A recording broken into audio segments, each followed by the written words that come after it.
Diriwayatkan dari Muadz bin Jabal radhiyallahu anhu dari Ibnu Abbas radhiyallahu anhu, ia berkata, kami bersama Rasulullah shallallahu alaihi wasallam berada di sebuah rumah sahabat dari golongan Ansor dalam sebuah jamaah. Tiba-tiba ada yang memanggil kami dari luar.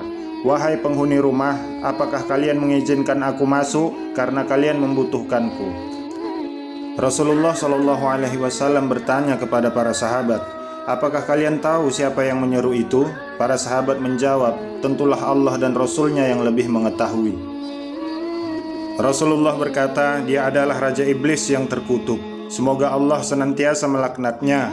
Umar bin Khattab radhiyallahu anhu berkata, ya Rasulullah, apakah engkau mengizinkanku untuk membunuhnya? Nabi SAW berkata pelan, bersabarlah wahai Umar, apakah engkau tidak tahu bahwa dia termasuk yang tertunda kematiannya sampai waktu yang ditentukan pada hari kiamat? Sekarang silahkan buka pintu untuknya, karena dia sedang diperintah Allah subhanahu wa ta'ala.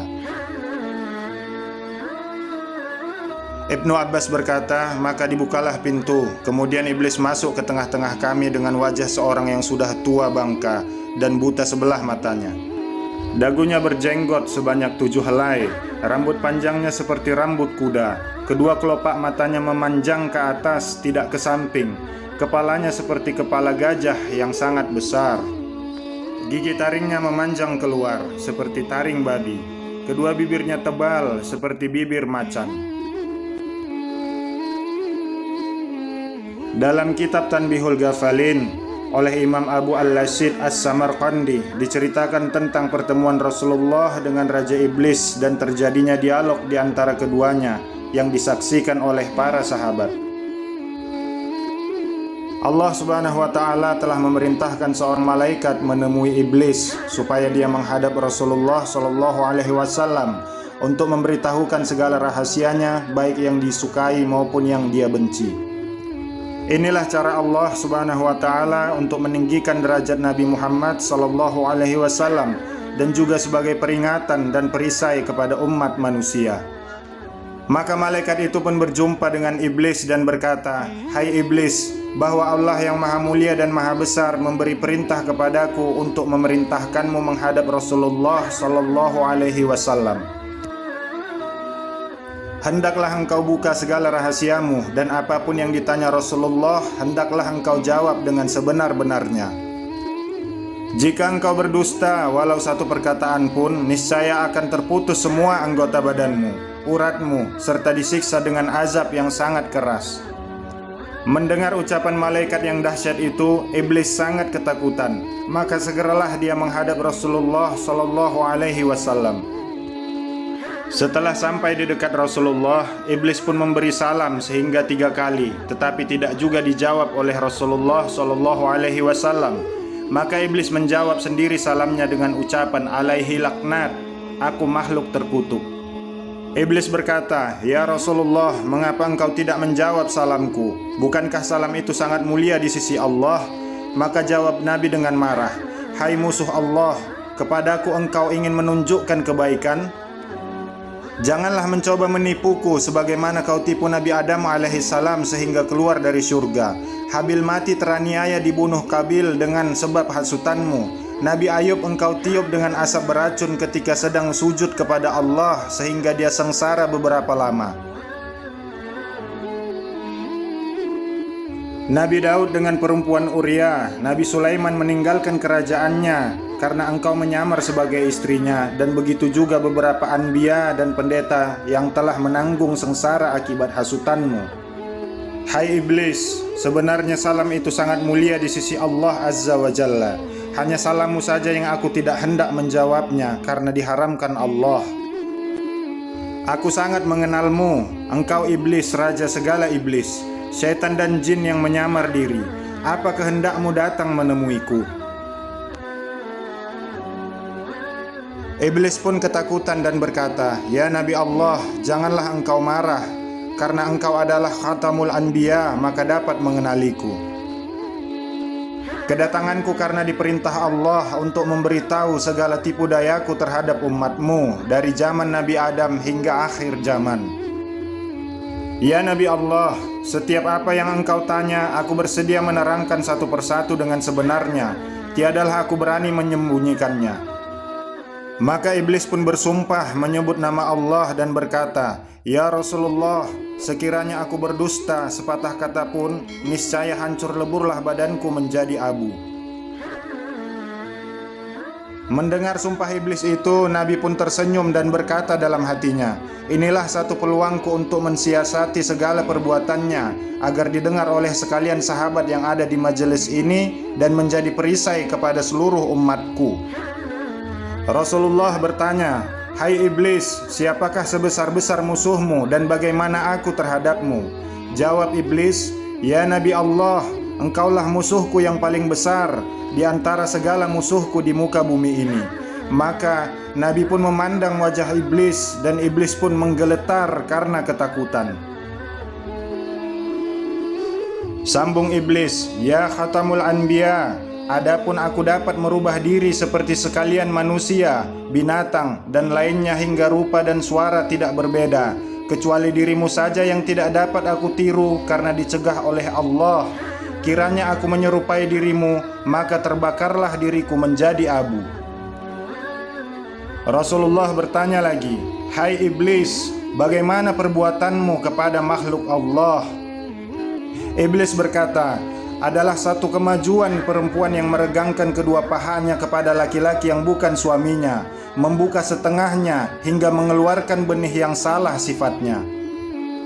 Aku goda semua manusia supaya meninggalkan sholat, berbuat durhaka, dan aku lalaikan mereka dengan harta benda emas, perak, permata, rumahnya, tanahnya, ladangnya, supaya hasilnya dibelanjakan ke jalan yang haram. Demikian juga ketika pesta yang bercampur antara lelaki dan perempuan.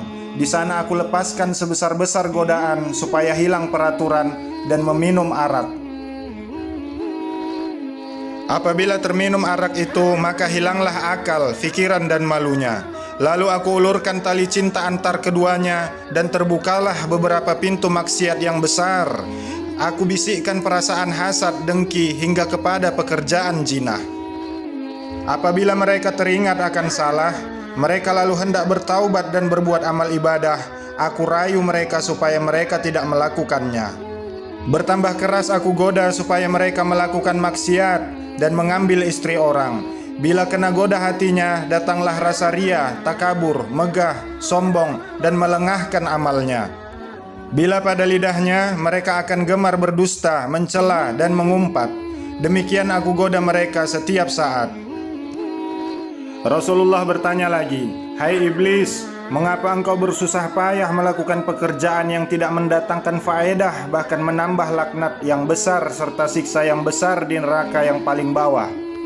Hai yang dikutuk Allah, siapakah yang menjadikanmu? Siapa yang melanjutkan usiamu? Siapa yang menerangkan matamu? Siapa yang memberi pendengaranmu? Siapa yang memberi kekuatan anggota badanmu?" Iblis menjawab, "Semuanya itu adalah anugerah dari Allah yang maha besar juga. Tetapi hawa nafsu dan takabur membuatku menjadi jahat sebesar-besarnya. Engkau yang lebih tahu bahwa diriku telah beribu-ribu tahun menjadi ketua seluruh malaikat, dan pangkatku telah dinaikkan dari satu langit ke satu langit yang tinggi. Kemudian aku tinggal di dunia ini beribadah bersama sekalian malaikat dalam beberapa waktu lamanya. Tiba-tiba datang firman Allah Subhanahu wa ta'ala hendak menjadikan seorang khalifah di dunia ini, maka aku pun membantah. Lalu Allah menciptakan Adam dan diperintahkan seluruh malaikat memberi hormat kepada Adam, kecuali aku yang ingkar. Oleh karena itu Allah murka kepadaku, dan wajahku yang tampan, rupawan, dan bercahaya itu tertukar menjadi keji dan kelam. Aku merasa sakit hati. Kemudian Allah menjadikan Adam raja di surga, dan dikaruniakan seorang permaisuri Siti Hawa yang memerintah seluruh bidadari. Aku bertambah dengki dan dendam kepada mereka. Akhirnya aku berhasil menipu mereka melalui Siti Hawa yang menyuruh Adam memakan buah kuldi, lalu keduanya diusir dari surga ke dunia.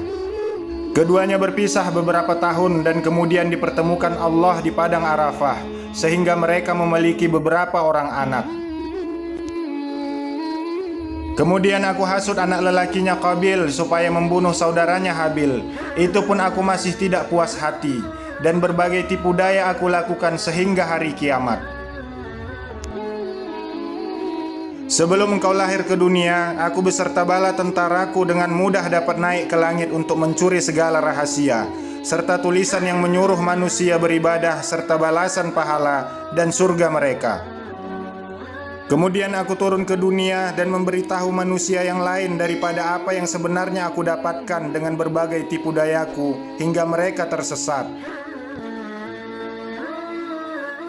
Tetapi ketika engkau lahir ke dunia ini, maka aku tidak dibenarkan oleh Allah untuk naik ke langit serta mencuri rahasia lagi, karena banyak malaikat yang menjaga di setiap lapisan pintu langit.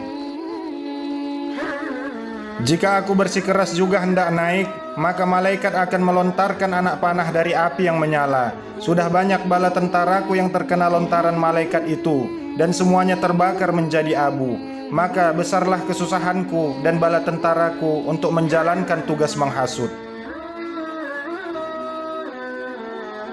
Rasulullah bertanya lagi, "Hai iblis, jika umatku sholat karena Allah, bagaimana keadaanmu?"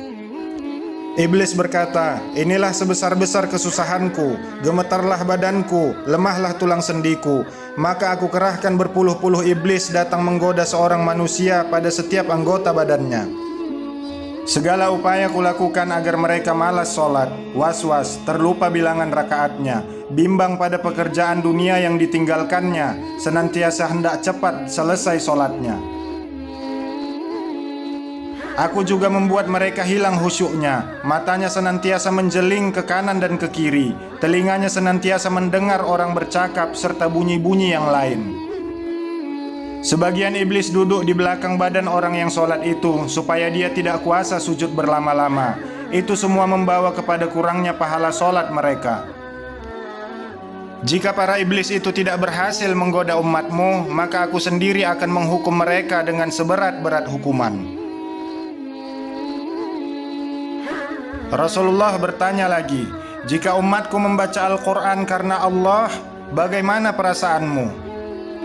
Jawab iblis, "Jika mereka membaca Al-Quran karena Allah, maka terbakarlah tubuhku dan putus segala uratku, lalu aku lari darinya. Jika umatku mengerjakan haji karena Allah, bagaimana perasaanmu?" Jawab iblis, "Binasalah diriku, gugurlah daging dan tulangku, karena mereka telah mencukupkan rukun Islamnya." Hai Raja Iblis, jika umatku berpuasa karena Allah, bagaimana keadaanmu? Jawab iblis, "Ya Rasulullah, inilah bencana yang paling besar bahayanya kepadaku. Apabila masuk awal bulan Ramadan, maka memancarlah cahaya arasy dan kursi, bahkan seluruh malaikat menyambut dengan sukacita. Bagi orang yang berpuasa, Allah akan mengampunkan segala dosa yang lalu dan digantikan dengan pahala yang amat besar, serta tidak dicatat dosanya selama dia berpuasa. Yang menghancurkan hatiku ialah segala isi langit dan bumi, yakni malaikat, bulan, bintang, burung dan ikan-ikan, semuanya siang malam mendoakan ampunan bagi orang yang berpuasa. Pada hari umatmu mulai berpuasa, dengan perintah Allah datanglah sekalian malaikat dengan garangnya menangkapku dan tentaraku, para jin kafir, syaitan dan ifrit. Lalu dipasunglah kaki dan tangan kami dengan besi panas dan dirantai serta dimasukkan ke dalam bumi yang paling amat dalam. Di sana pula beberapa azab yang lain telah menunggu kami, hingga setelah habis bulan Ramadan barulah kami dilepaskan. Umatmu telah merasakan ketenangan berpuasa dan bersahur seorang diri di tengah malam tanpa rasa takut dibandingkan bulan biasa. Hai iblis, bagaimana seluruh sahabatku menurutmu? Jawab iblis, "Seluruh sahabatmu adalah sebesar-besar musuhku. Tiada upayaku melawannya dan tiada satupun tipu dayaku yang dapat masuk kepada mereka. Karena engkau sendiri telah berkata, seluruh sahabatmu adalah seperti bintang di langit. Jika kamu mengikuti mereka, maka kamu akan mendapat petunjuk." Bagaimana tipu daya engkau kepada umatku? Jawab iblis, Umatmu ada 3 macam. Yang pertama seperti hujan dari langit yang menghidupkan segala tumbuhan, yaitu ulama yang memberi nasihat kepada manusia supaya mengerjakan perintah Allah dan meninggalkan larangannya. Seperti kata Jibril alaihissalam, ulama itu adalah pelita dunia dan pelita akhirat. Yang kedua, umatmu seperti tanah, yaitu orang yang sabar, syukur, dan ridho dengan karunia Allah, suka beramal soleh, tawakal kepada Allah, dan selalu berbuat kebajikan. Yang ketiga, umatmu seperti Fir'aun, terlampau tamak dengan harta dunia, serta dihilangkan amal akhirat. Maka aku pun bersuka cita lalu masuk ke dalam badannya. Aku putar hatinya ke lautan durhaka, dan aku bisa mengarahkannya kemana saja untuk mengikuti kehendakku. Hai iblis, siapa yang serupa dengan engkau? Tanya Rasulullah. Jawab iblis, orang yang meringankan syariatmu dan membenci orang yang belajar agama Islam. Hai iblis, siapa yang mencahayakan wajahmu? Iblis menjawab, orang yang berdosa, pelaku maksiat, bersumpah bohong, saksi palsu, dan pengingkar janji. Hai iblis, apakah rahasia engkau kepada umatku? Iblis menjawab, jika seorang Islam pergi buang air besar serta tidak membaca doa pelindung syaitan, maka aku gosok-gosokkan najisnya sendiri ke badannya tanpa dia sadari. Hai iblis, jika umatku bersatu dengan istrinya, apa yang kau lakukan? Jawab iblis, jika umatmu hendak bersetubuh dengan istrinya serta membaca doa pelindung syaitan, maka larilah aku dari mereka. Jika tidak, aku akan bersetubuh dahulu dengan istrinya, dan bercampurlah benihku dengan benih istrinya.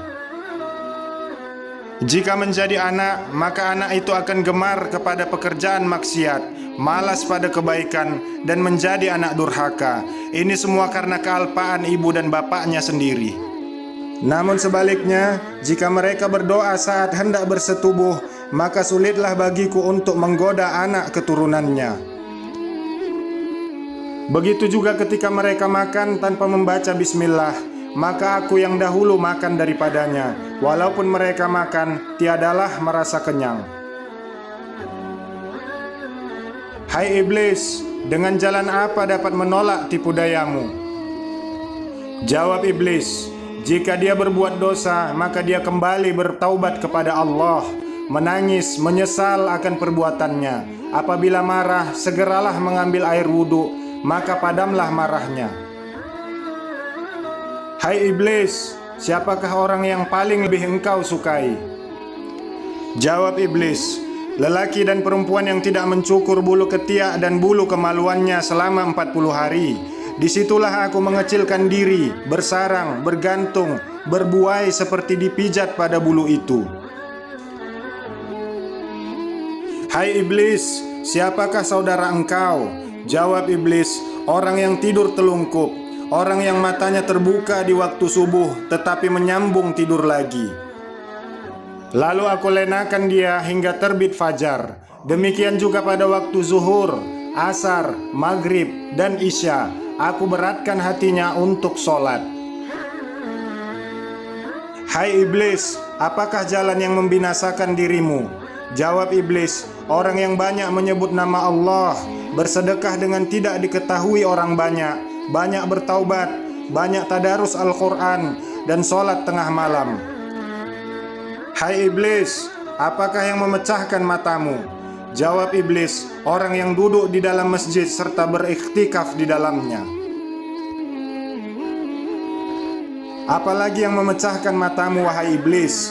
Jawab iblis, orang yang taat kepada ayah ibunya, mendengar kata-kata mereka, membantu makan dan pakaian mereka selama hidup, karena engkau telah bersabda, sesungguhnya surga itu di telapak kaki ibu. Demikianlah yang terjadi ketika Rasulullah SAW berhadapan dengan sang raja iblis di depan para sahabat. Semoga kisah ini dapat menambah ilmu dan menambah ketaatan kita kepada Allah Subhanahu wa Ta'ala. Terima kasih segala perhatian. Mohon maaf atas segala kesilapan. Subhanakallah wa bihamdika asyhadu an la ilaha illa anta astaghfiruka wa atubu ilaik. Walhamdulillahi rabbil alamin. Assalamualaikum warahmatullahi wabarakatuh.